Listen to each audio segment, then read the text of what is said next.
Kamusta po tayo sa Quezon City? So, I think for dengue, no, medyo nakikita na natin yung pagbaba ng kaso. Nasa below alert level tayo ngayon.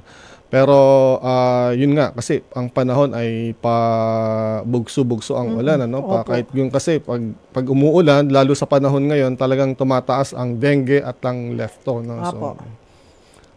So, ngayon po ay kanina nakasama na po namin si Dr. Ron Jean Solante and si Dr. Romina Dangilan, and we focused on leptospirosis.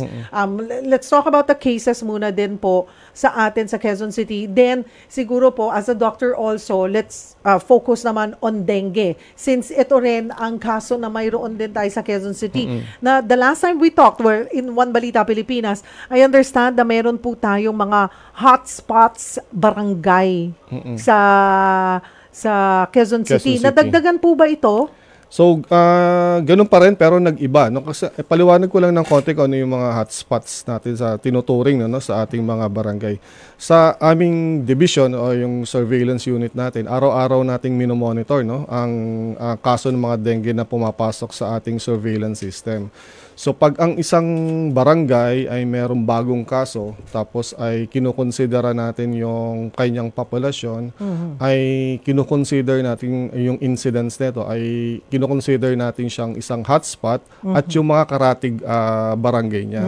So that ang action ay medyo proactive, no? So wag mo nang intayin na kumalat yung dengue para kapag gagawa ng aksyon dun sa barangay at aming mga health center. So yung aming hotspot, no? So ang message doon ay dapat maging proactive yung ating mga barangay pagka ikaw ay meron ng risk na magkaroon ng dengue transmission dun sa community.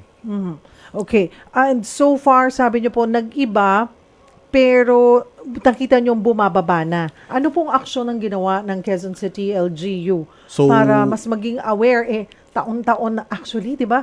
All year round na po nga ang dengue, di ba, Doc? Yes. So, ang ginagawa, kunyari, may mataas na incidence ng dengue. Ang unang action kasi dyan ay patayin yung adult mosquito. Okay. So, chemical control agad yung ginagawa natin. Yung spraying natin. So, spray spraying or yung sa loob ng bahay, nag-spray tayo ng barangay. So, especially concentration doon sa mga meron ng reported na kaso.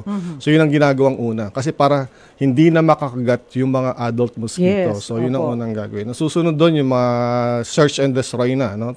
Tapos, kailangan doon sa health center namin, makita agad kung sino man yung mga nagkaroon ng dengue para maiwasan na natin yung lubha ng may sakit, no? So, meron tayong tinatawag na fever surveillance, no? Sa health center natin, pag pupunta ka doon at nilalagnat ka, unahin ka na.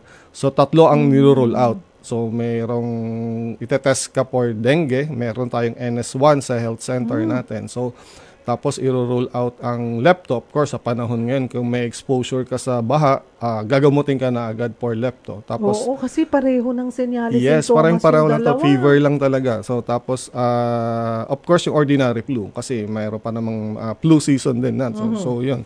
So, yung 3 na agad na yun. Basta may lagnat, ang isang bata o isang adult, yun agad ang ginagawa natin sa health center.